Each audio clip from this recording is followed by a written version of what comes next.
Startup Podcast PH is co-produced by Y Spaces, Apiron, Tuala, Symph, Secuna, Red Circle Global, Maroon Studios, and Aim High. Check out our partners in the description.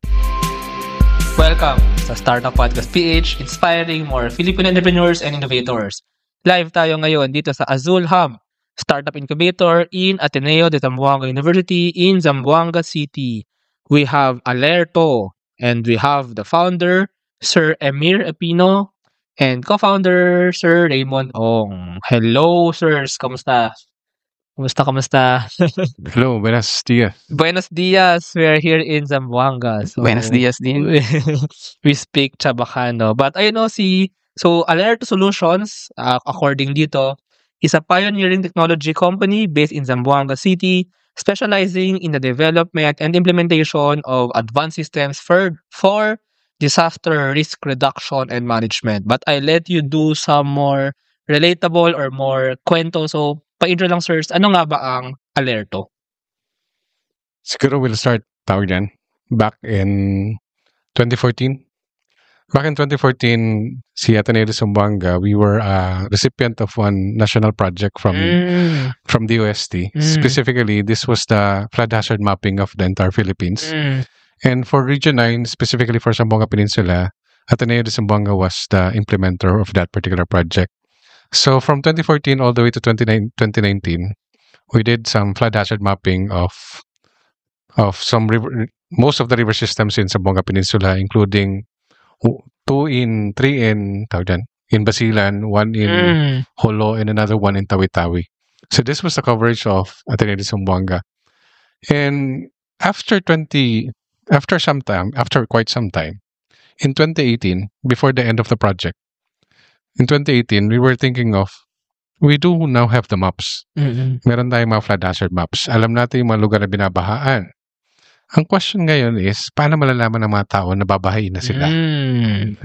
So, paano na malalaman? Yung anong alert system gagamitin natin? Paano natin sila So, for example, pwede naman sabihan daw or mag-monitor, pero paano yung paggabi? Paano pag wala yung tao? So, ang naisip namin, baka dapat siguro meron tayong technology na para i-alert sila. Dito mo pumapasok yung alerto. Doon na gawa yung idea na alerto.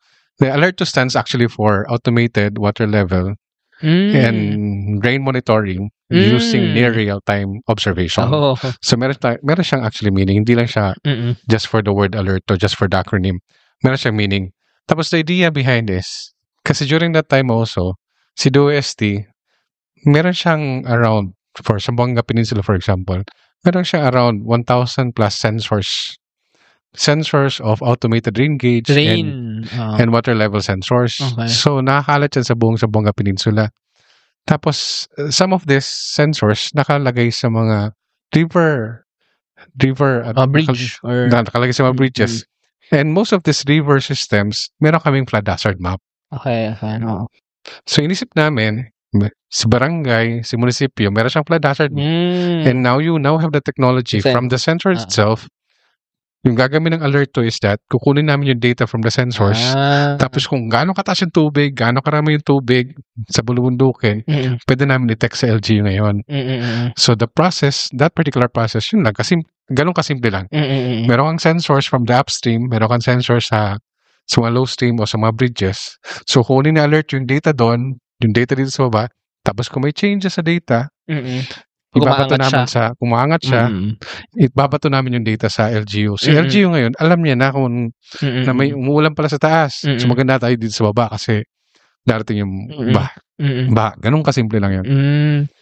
Just to get more context or sa parang maybe state or parang ano ba mga binabahang parts dito sa Zamboanga region? This is for Zamboanga region or region 9. So siguro first ano ba yung meaning nung parang sa taas at sa baba? So pundok, I guess, mountains and like the lowland areas. And the then upstream. Anong parts ba ng Zamboanga region ang medyo prone sa floods? Usually kasi the usual na idea ng flooding is more on sa downstream. Downstream kasi part. from taas baba yung tubig. Yun. Usually kasi dito talaga sa main na lugar sa cities. Cities. Okay. Especially doon sa sa airport. Yan, mababayan siya. Sa airport. Opo. Mababayan siya doon. So, ganun. Actually, maraming mga lugar na bahain din. Ang Zamboanga City ba, binabaha pagka... sobra ba? Sorry, kakarating ko na Zamboanga, so I'm not that familiar. Pero sobra. Sobra. So, ulan lang or maraming ulan, babahain na? Or parang kahit onting ulan lang, binabaha ba? Maraming ulan. Maraming ulan. Kasi meron mga lugar tulad sa pinanggalingan ko sa Bulacan, kahit hindi umuulan, binabaha. Kasi because also of the parang lumulubog yung lupa and yung sewage system. But I think dito rainfall induced na floods ito. Rainfall induced na flooding siya at the same time river based lang. So pag umaapaw na yung river. Umaapaw yung tubig, dun yung at least yung flood hazard map na ginawa namin is river based siya. So pag umaapaw yung tubig sa river, ito yung mga lugar na babahin. Kung mayroong baha because of drainage problem, ibang usapan yun. Yes. So, sir, ang river sa Zamboanga City, I think parang si Tomaga River yung... ano ba yung mga rivers dito na parang pinaka umaapaw? For example, for Zamboanga City, Tomaga River. Tomaga River, which parang medyo north siya ng city. Pa-airport din siya, di ba? Meron ba yung San Jose Gusu River System? Saan yun, sir? Yun yung dumadaan sa ilalim ng runway ng airport. Okay. Meron sa ilalim ng runway ng airport. Meron diyang tao dyan. Meron river so, tinakpan nila yun ng Nilagyan ng burnal. Tapos doon problema lang kapag natakpan na yung burnal, yung tubig, umapaw sa... Nag-sip out yung water dun sa imburnal or dahil puno na yung imburnal? Pag mabasura. Pag mabasura, for example, yung hindi makapasok yung tubig, so obviously, lalabas yung tubig, binabaha yung runway? Or binabaha. Delikado yun Actually. So there were several occasions na yung airplane hindi siya makababa kasi nga binabaha ang runway ka. That's actually very crucial for Zamboanga City. So pag may disaster na nangyari, like flooding for example, so meron kang relief goods coming from somewhere, hindi makakababa kasi flooded yung runway. True. And it's not only for Zamboanga, it's not only for Zamboanga City. Meron din, at least the biggest river system that we have here in Zamboanga Peninsula is Sibugay River. And Zamboanga Sibugay sa Ibil. This is basically comprised of 6 to 7 municipalities. All the way starting from Bayog, Zamboanga del Sur, down to Payao Municipality. Tapos, perennial din siyang binabaha. Pag malakas ang ulan. So, anong months nga ba umuulan? Anong months umuulan? Anong dito sa Zamboanga? Historically, mga October per based month. Based on our target. And parang ang epekto niya rin sa tao, well, actually, very crucial yung what you said kanina, sir, no, na isa runway sa airport, no, na pag binaha yung runway, hindi makababa yung mga magde-deliver ng relief goods, so malaking effect siya. But I mean, in the normal life, di ba? Pag binaha, I mean, transportation. Sige, can you highlight those, yung parang impact ng flood sa mga tao mismo? So, for example, in our case, at least for Ateneo de Zamboanga, for example, pag malakas ang ulan, cancel klase. Yes, sabagay. Although gusto na matutut yun. Or not really. Tapos, then, for several occasions kasi, Zamboanga City has been experiencing flooding, but we don't have, right now, right now, we don't have the alert system. Kasi, nung ginawa na namin yung alerto, going back to the sensors, nung ginawa na alerto, for quite some time, it was really working. Okay. So, and it was working and people know. Bumulan sa taas, bababain tayo sa baba. We should do something now. Yes. So, people were using that. Pero by 2022, something happened. May 2022, all of the sensors down. Oh, why? Wala nang load. Oh. As simple as that. So, aside from the fact na yung iba, of course, wear and tear, because some of the sensors, 2011 pa. How many years? So, mga 10 years din, no? Okay. I mean, matagal-tagal din naman.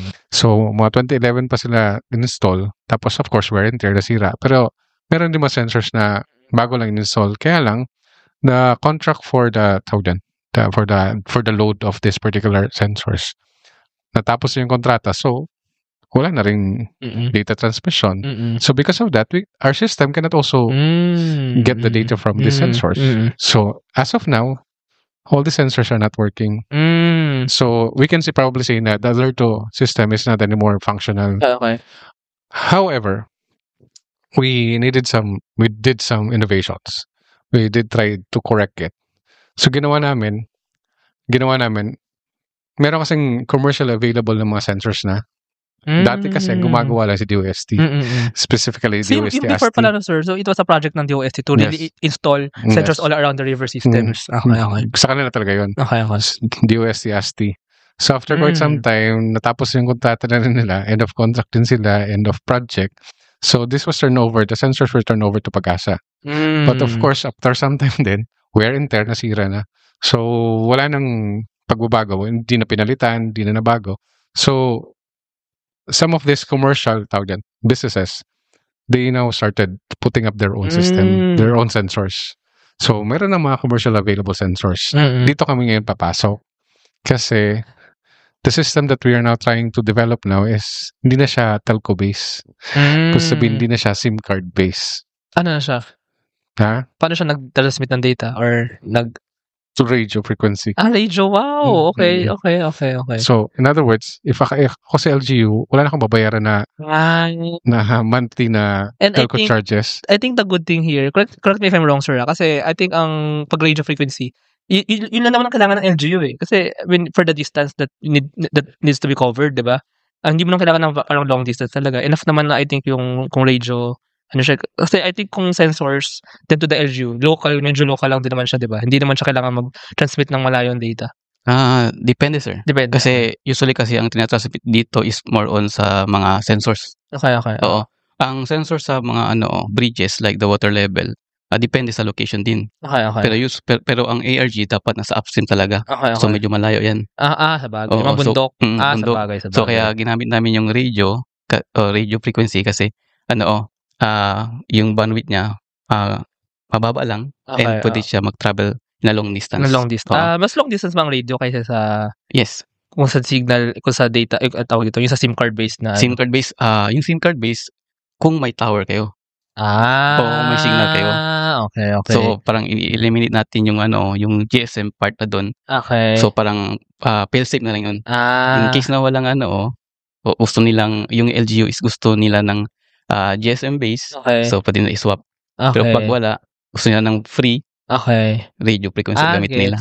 So in terms of the data that needs to be kasi do you really need yung SIM card base nga kasi baka hindi naman ganun karaming data yung kailangan i-transmit given this, diba? So baka enough naman yung ngayon through radio. Actually, maraming data siya. Maraming data. But enough yung sa radio. Yes. Kaya siya lang sa radio. Sa radio. Ang radio kasi, yung technology na ginagamit namin is more on transmitting na siya. Okay. Pero yung data per device, like sa water level is every 10 minutes. So yung ARG is every 15 minutes. Sorry, yung? 15 minutes ARG or the rain gauges. Rain gauge. Rain gauge is? Sensor din siya. Ano siya? Parang rainfall amount. Yung isa yung water level as in parang height, parang pagtaas ng tubig. Vertical Okay. So yun ang interval niya. So as much with that interval, maraming data yan. So every 10 minutes, every 15 minutes. Okay, so marami nga. Tapos store 24/7 yan eh. So yes. So yun after doon yung pag nila, yung mga data. So automatically matatanggap nila agad. Okay. So without using sa headquarter nila. Okay. So may mga rin. So parang I think ang sensor, meron siyang kaakibat na parang device to read to capture the data. So meron na yan sa bawat LGU, sa bawat, and this is the city level or barangay level or what kind of LGU? So remember I said earlier na at one time si DOST nag-install ng mga sensors. So wala na yon. So right now, sabi ng mga LGU ngayon, so kung hindi na magbibigay si DOST, ba't hindi na lang kami bumili? Okay. So, meron naman commercial available. Okay. They can buy the sensors na commercial available. Okay. Ang sa amin na lang, ang catch namin is that, yes, you can use this commercial available sensors, but here's here's a module, a radio frequency module na pwedeng i-attach sa sensor nyo na kung saan hindi nyo kailangan ng SMS. So somehow to lower their cost. To lower their cost. Tapos, we also had partnership with this commercially available sensors na they can lower their cost. Oh, okay. So even before po ba yung mga LGUs parang they initiate having an alert system, or yung alert system is something new pa that you bring to them also. They just have the sensors, diba? Then they can monitor. Pero iba pa yung alert system eh. During the time when, of course, alam nila na nag-install si DOST ng mga sensors, may access sila Kaya lang yung access nila, Sa data. may access sila sa data. Walang problema doon.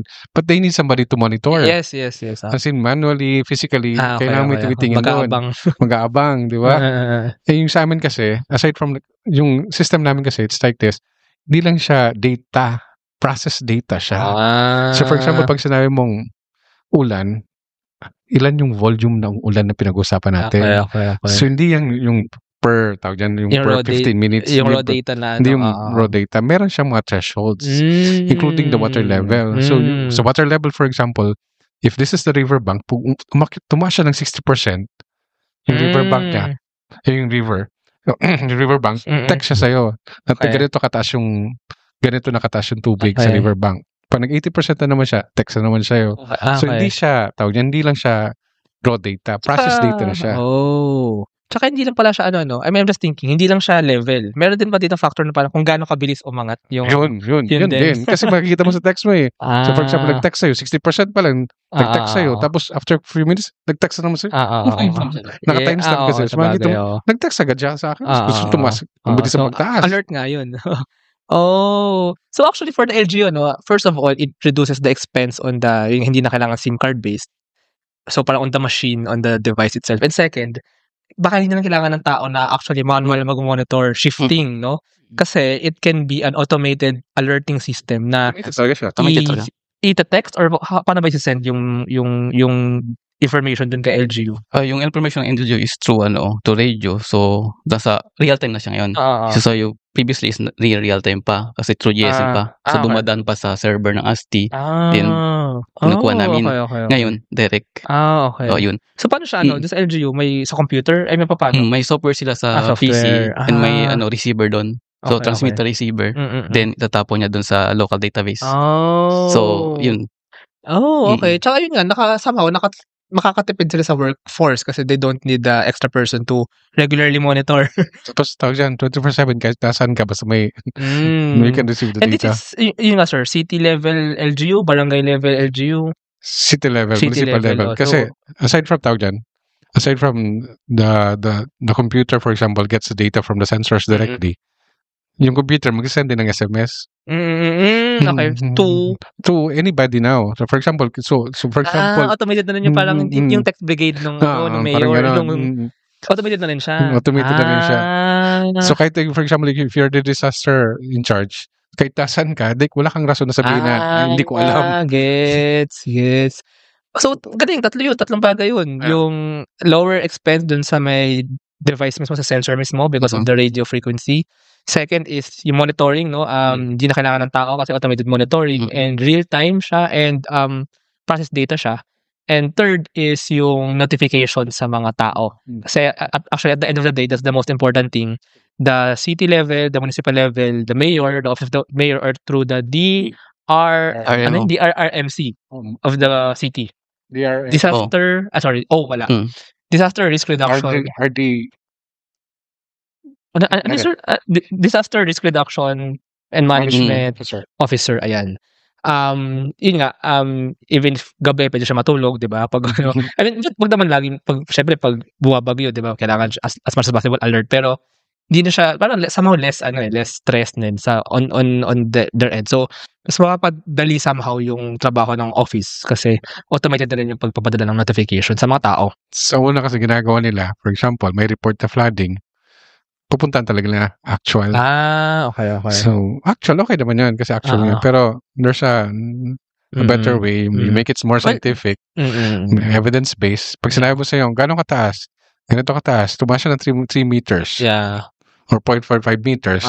Evidence-based yun. Yeah. And I think they can still do it naman. They can still actually go diba? Pero mas maganda na may advanced report na ito na yung scientific-based na status ng river, ng water level, etc. Kasi nga, at the end of the day, maganda na makakuha yung mga tao, yung mga constituents, yung mga nakatira doon ng kung ano na ba yung nangyayari sa ulan, kung mataas na ba yung water level. I think, hindi lang text sa mga ibang phones, yung na mismo sa phone, parang sa mga iPhone, parang meron na siyang sa phone mismo na alert, sometimes na NDRIMC yun siya. Sa? NDRIMC. Yun. Diba pala may ganun, Kasi yun nga, sige, siguro, just to parang going on that, sa tao naman mismo, gaano ba ka-importante na ma-alert kagad ang mga tao? na may flood or na tumataas na yung lumalakas yung ulan. Yung ginawa namin yung system, it's not actually for the tao dyan. Hindi siya directly sa mga tao. Yes, Yung system na din-develop namin is actually for the city disaster officer. Okay. So, city disaster office or the municipal disaster office, para sa kanila yun. Kasi ang idea rin namin is, we provide you the data, you develop your own action plan. Ano gagawin nyo ngayon? Okay, yeah. How to disseminate this information to the barangay level, that's already your... It's there, yes, of course. So para sa amin, it's not directly to the people individually, yes, but to the municipal disaster officer. So ang main stakeholder, main client actually is the LGU actually, But I mean, of course, floods lead to damage of property, damage to people's lives sometimes. So at the end of the day, ang plano ng office dyan is to save people's, to save Trust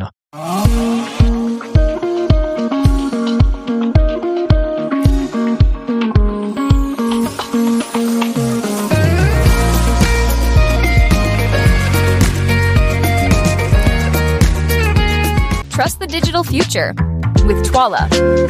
Secure and tamper-proof digital signature. Electronic notarization service. And custom AI agents for intelligent document workflows.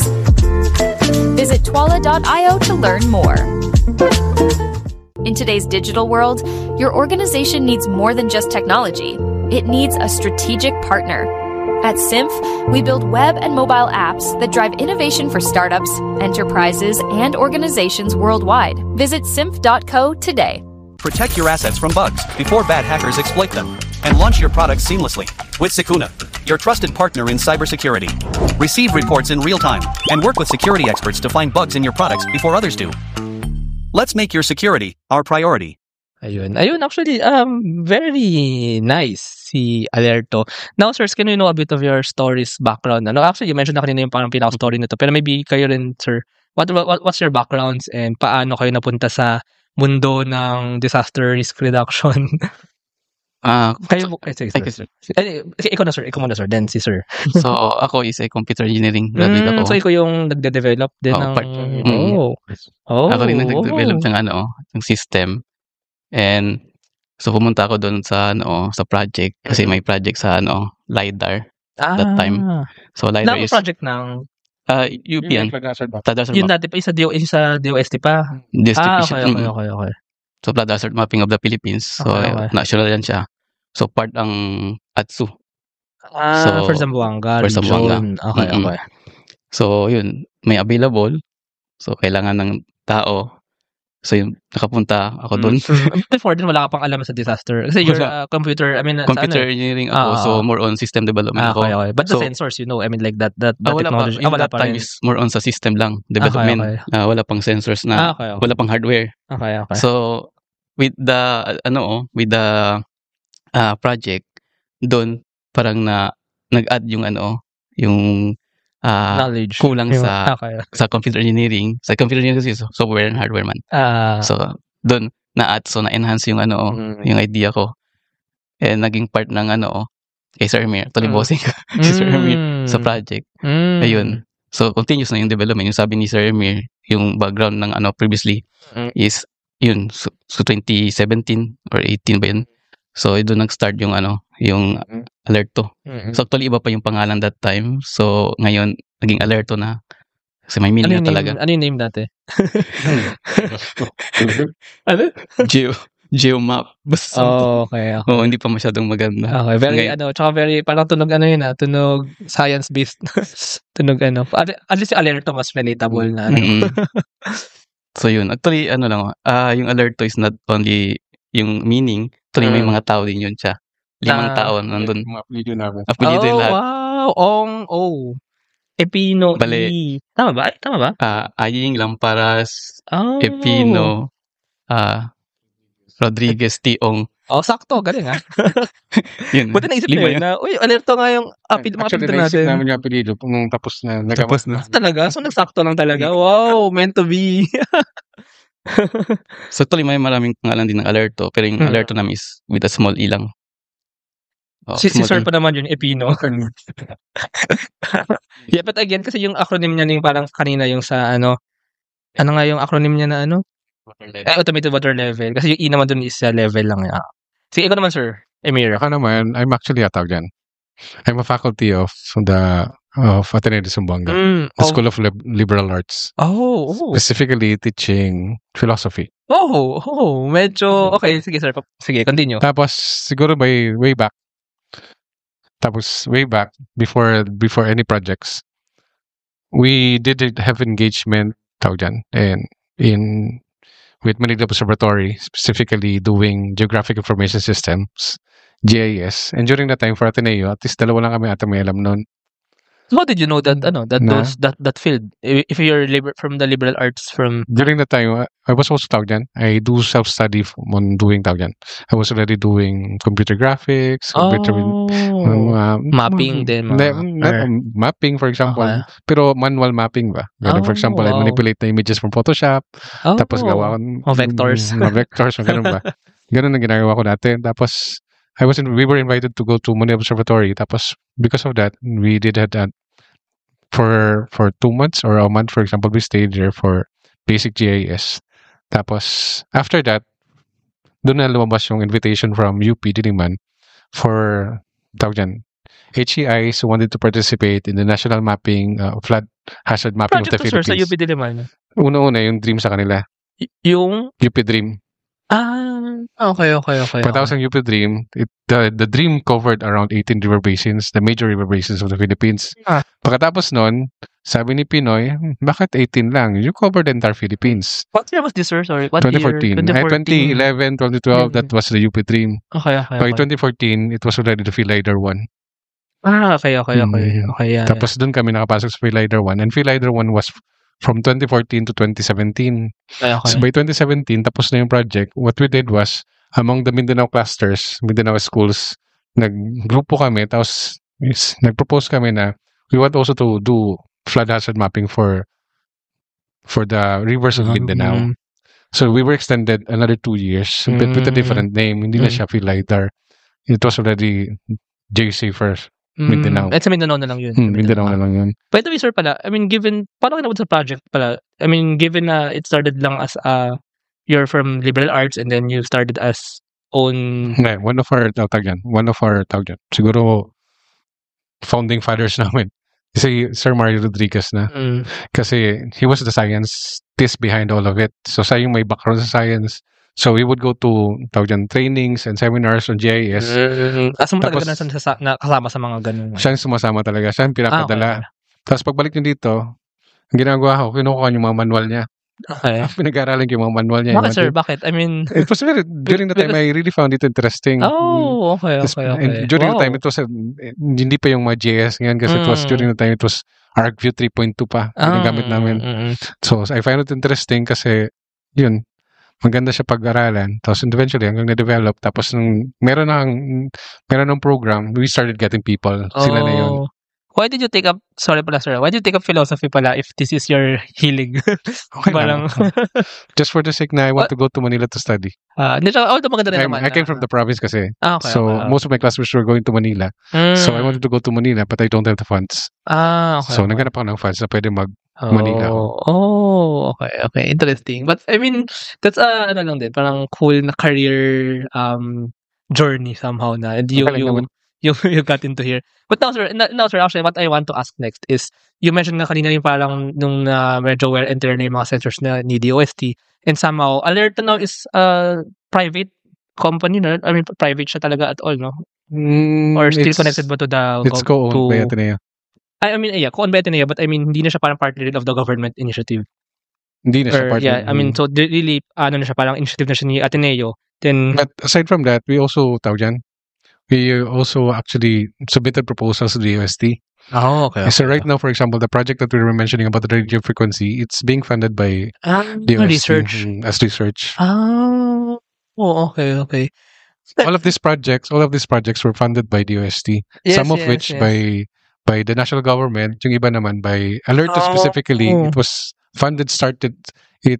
funded initially by Region 9 DOST. This is interesting. It is actually kind of unique na story ng company kasi actually same with the TBIs. TBIs are parang started to be funded by DOST rin, Fishered or Picard ganyan. And then pwedeng i-absorb ni Ateneo, for example, ng ibang institution, ano. So, although, I mean, DOST really jump-started it, but yung continuing pa, the private institution now holds the technology and runs the business. Kasi I'm curious actually, sir, when you said na yun, ano, parang well-interned na yung mga sensors, etc., but you still had the motivation to build it further. What was the motivation? I mean, was it because you wanted to do more technology, or yung hilig nyo talaga siya?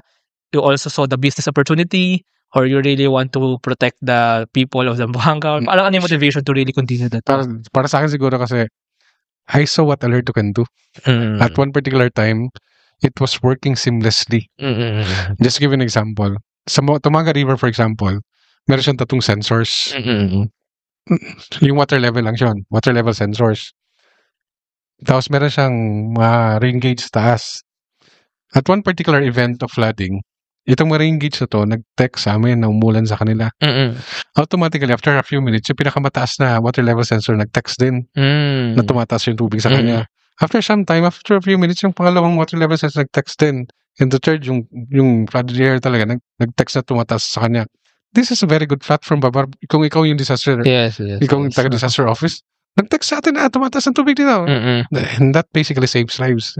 As simple as that. Tapos, nakita namin yun that it's possible na pwedeng gawin. Tapos, nung nag-down lahat ng sensor, what can we do? Sayang sensor. Sayang system, actually. Sayang system. So, we had to innovate. Yeah. And also for the advancement of technology. And at the end of the day, for the people. Ikaw naman, sir, baka may share ka rin na parang motivation. So, yung motivation ko dito, sir, is more, we want to help the people. Actually, di man to more on sa yung pera about dyan. More on, tayo, since more on disaster, so we want to help the LGUs also in a small, things lang, or small system lang, simple lang, pero at least, effective siya, or efficient siya. So, ganun. Speaking of the LGUs pala, sir, so have you connected with most of the LGUs, or paano ba yung parang progress nyo on tapping the LGUs for this? For the Alerto, the initial Alerto that we had, we actually partnered to around 13 LGUs all over municipalities. That's a lot na rin, actually, yeah. For Zamboanga Peninsula. And kasi the pilot area during that time was for 10 river systems all over Zamboanga Peninsula. So yung mga cities around those river systems. So what we did was we had a MOA with them, and aside from that, it was very effective to the point na the Regional Disaster Risk Reduction Management Council of Zamboanga Peninsula issued actually a memo. The bigger. That's actually my question. Was it easy talking to them? But I guess that answers because it's a memo na region-wide. Is that region-wide or region-wide? Okay. Nung nakita nila that it's actually so they were mandated it's working. So it was elevated to the Regional Disaster. Oh, that's nice. After that, when it was elevated to the Regional Disaster Council, it was further elevated to the national government, to the NDRMC. But is this already implemented national-wide, or Region 9 pa lang yung... Ito siya. When it was implemented, elevated to the National Disaster Risk Reduction Management Council, sabi nila, gamitin yung Alerto sa basis. Okay. So, ang ginawa ng DALG, specifically the Local Government Academy, is that they were able to see that the Alerto system can actually work for localized weather disturbances. When I say localized, for example, yung mga isolated rain showers, mga thunderstorms, so pwede siya gabitin. So, nakita nila pwede gamitin sa Alerto, so doon nagsimula. Sabi ng DALG, we will commission you to make commission us. They commission us to make a manual for localized weather disturbances. And the basis of that manual is the Alerto itself. Na pag tumataas yung tubig, for example, anong gagawin mo? Ikaw, LGU ka, anong gagawin mo? Tumas pa yung tubig, ano pang gagawin mo? Tapos nakalagay na din doon, anong mga barangay maapektuhan? Tapos ano mga actions na gagawin mo? Kasi the mother of all disaster protocol is the LISTO protocol man. Which is a protocol for typhoons. So yun, meron ng for typhoons, pero sa localized weather disturbance, wala. So parang more or less pinatter namin doon, pero for the localized weather system, merong specific plan of action for each local government, even to the level of the barangay. So si barangay, as the first responders, dapat alam mong gagawin mo. So merong ganong meron ganun sistema up to the point na it was elevated to the national disaster group. I think maybe this is on the road na rin to parang going beyond Region 9 kasi actually beyond Region 9 na siya. Kaya lang yung mga pilot areas namin for the system for the RF, for example, is dito muna sa I think maybe ang parang nakikita ni NDRRMC dito national level is they want to validate it in here dito nang galing technology. If it works with all the protocols, with all the technology, baka pwede siyang i-mass deploy sa buong bansa. Actually, we started doing that by 2019 siguro. Saan? We had pilot areas in Isabela province. Sa Region 2? Okay. Pampanga. Tapos sa Surigao. Babaha din sa mga yun, Tapos sa Visayas man, parte. Later siguro. Basta we pilot tested it kasi meron din sa mga sensors. Naka-install na. All that we needed was the system. The system. We did have the system. We need access to the sensors. So for us to have access to the sensors, we wrote to ASTI. Tapos we were able to get access to the sensors. So since we did have access to the sensors, ang kailangan namin gawin is to let the LGU know na dapat you should provide us with the thresholds so that you can already receive the messages coming from the sensors. And this was before 2022. Okay. No, andun pa yung mga yung mga sensors nga.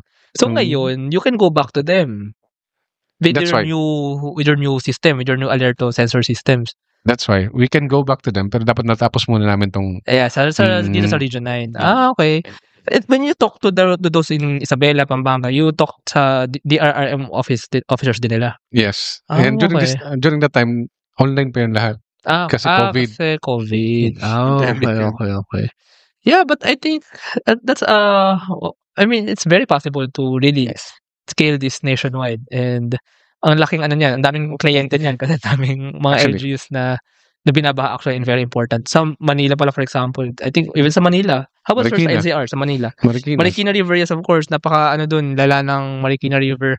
Medyo malapit kami dun. So, I'm from UP pala. So, I'm familiar a little bit of sa Dream. Kasi parang nakikita ko siya. I'm from engineering din sa UP Diliman eh. So, yan, mga trainers namin from engineering din. Which department? GE or CE? CE. Yes. GE pa. I think GE. I think doon ko siya nakikita eh. CE or GE. Geodetic Engineering. Yeah. I'm from IE, Industrial Engineering. But ayun. Anyway, going back sir may isa bang question about sa parang being part of sa Ateneo ni Alerto. And was this through Azul Hub? Parang paano kayo, of course you're connected sa Ateneo, pero parang paano fully na connect with the Ateneo si Alerto? Wala pang Azul Hub. We were already there. Okay. Nag-start na kami. So when Azul Hub came in, dun kami pumasok for commercialization. So we participated in the processes of Azul Hub, the activities. Tapos yun, we graduated from the Azul Hub. Okay. Ayun. And then moving forward, so ano nga ba ang future plans for Alerto? And maybe vision din. Pero parang siguro, yung roadmap niyo muna moving mga years, 1-2 years. Ano mga next nyong ginagawa ngayon? Anong focus nyo ngayon? Siguro pag matapos namin yung project ngayon with the RF. Okay, the current project is the RF. Radio, is a radio. Yeah, ongoing siya. Okay. So pag matapos namin yun siya, once okay na yung system niya, pwede na namin i-deploy sa mga LGUs. Dito muna sa Region 9? Oo, sa Region 9. Sa mga pilot areas namin. So once okay na yun, pwede na namin i-commercialize yun. And by commercializing, you mean you'll talk to the LGUs, the DRRM offices. And so sila nga ang client nyo. And so ang vision nito is really nationwide. Actually, yes. Very big market. And talagang it depends on the technology. But I guess you're on the way there kasi I think parang very, very built na rin yung technology. So I think you just have to validate nga. Maghintay tayo ng validation talaga na like the whole system, the entire system. If it happens and the other DRRM officers see it, I think it's kind of easy to scale there, and then that's the business opportunity there. I like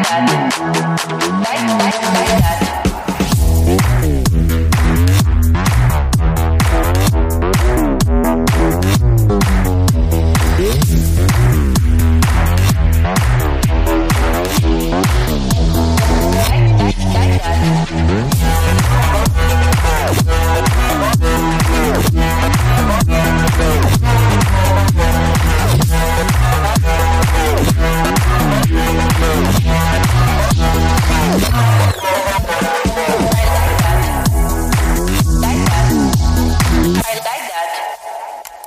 Introducing Aim High. Smarter construction management starts here.